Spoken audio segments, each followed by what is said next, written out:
Question दिया है hydrogenation of the above compound. ये आपका कंपाउंड दिया है जिसका कराना है हमें हाइड्रोजनेशन। हाइड्रोजनेशन का मतलब क्या होता है? एडिशन ऑफ हाइड्रोजन होता है। जहाँ कहीं भी हाइड्रोजन ऐड किए जाते हैं, जहाँ कहीं भी हाइड्रोजन ऐड किए जाते हैं वहाँ पर कौन सी रिएक्शन होती है? Reduction reaction. ठीक है, रिडक्शन रिएक्शन होती है। रिडक्शन रिएक्शन किस रीजन के प्रेजेंस में होती है? हमेशा ये रिड्यूसिंग एजेंट के प्रेजेंस में होती है। ठीक है, तो इस केमिकल रिएक्शन में रिड्यूसिंग एजेंट दिया होना चाहिए। तो hydrogenation of the above compound in the presence of poisoned palladium catalyst. लीजिए आपका ये कैटलिस्ट डला हुआ है। अच्छा, ये जो कैटलिस्ट डला है ये PD पैलेडियम हो गया, ये H2 हो गया, पॉइजन कैटलिस्ट डाला गया है, ये BaSO4 हो गया। ये जो BaSO4 है ये आपका पॉइजनस कैटलिस्ट होता है, पॉइजनस कैटलिस्ट। ठीक है, तो ये करता क्या है? ये आपका रेट ऑफ रिएक्शन को क्या कर देता है? रेट ऑफ रिएक्शन को, रेट ऑफ हाइड्रोजनेशन रिएक्शन को क्या कर देता है? कम कर देता है।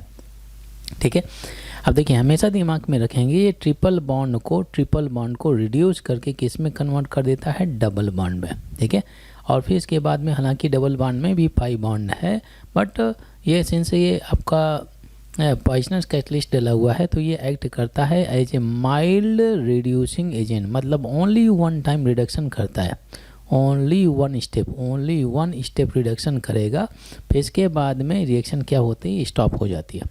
ठीक है, तो ट्रिपल बॉन्ड को कन्वर्ट कर देता है किसमें? डबल बॉन्ड में। कैसे? पाई बॉन्ड को ब्रेक करेगा, हाइड्रोजन दोनों साइड अटैच करेगा। तो स्टेप फॉलो करते हैं। अब देखिए यहाँ पे जो रीजन दिया गया है, रीजन दिया है यहाँ पे मैं एरो मार्क कर देता हूँ। जो रीजन क्या है आपका? पैलेडियम, और ये आपका H2 हो गया, और ये हो गया BaSO4। तो अगर आपको रीजन के बारे में जानकारी है तो आप इस क्वेश्चन को बहुत ही आसानी से कंप्लीट कर सकते हैं।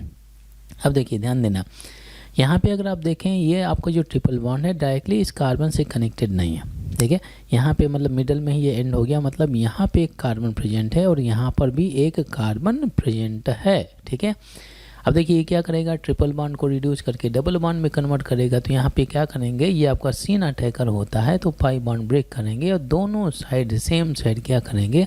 हम हाइड्रोजन अटैच कर देते हैं। केवल वन टाइम हाइड्रोजन अटैच करना है, इसके बाद में रिएक्शन में बनने वाला प्रोडक्ट ज्यों का त्यों रखना है। ठीक है, तो ये आपका C हो गया। यहाँ पे आपका वेज में एक मिथाइल ग्रुप लगा हुआ है, यहाँ पे आपका क्या लगा है? H लगा है। अब अच्छा मैं इसको लिखता हूँ, ये आपका सिंगल बॉन्ड CH हो जाएगा, लिख दिया, ये आपका CH हो गया। फिर इसके बाद में डबल बॉन्ड, एक पाई बॉन्ड तो ब्रेक हो गया, फिर ये CH होगा, मैं यहाँ पे CH कर दिया। फिर इसके बाद में यहाँ पर मिथाइल ग्रुप लगा है। अच्छा इधर चलते हैं, तो यहाँ पे लिखा मैंने CH, ये आपका CH होगा। फिर क्या दिया है? डबल बॉन्ड दिया है, फिर ये क्या हो गया? CH, ये भी CH है। फिर इसके बाद में क्या लग गया? इसमें मिथाइल ग्रुप लग गया। ठीक है, अब देखिए यहाँ पे जो बनने वाला प्रोडक्ट है इसको स्टडी कर लेते हैं।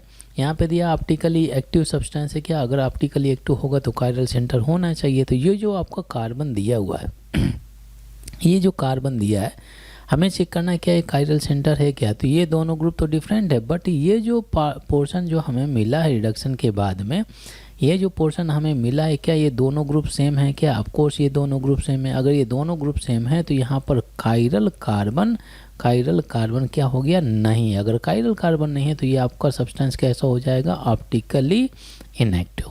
ठीक है, तो सेकेंड ऑप्शन डला हुआ ऑप्टिकली इनएक्टिव हो गया। अच्छा ए ऑप्शन को एलिमिनेट कर देते हैं क्योंकि ऑप्टिकली एक्टिव के बारे में बात कर रहा है। सी ऑप्शन क्यों नहीं हो सकता? रेशमिक मिक्सचर बोल रहा है, तो रेशमिक मिक्सचर तभी पॉसिबल है जब कंपाउंड में कायरल सेंटर होगा।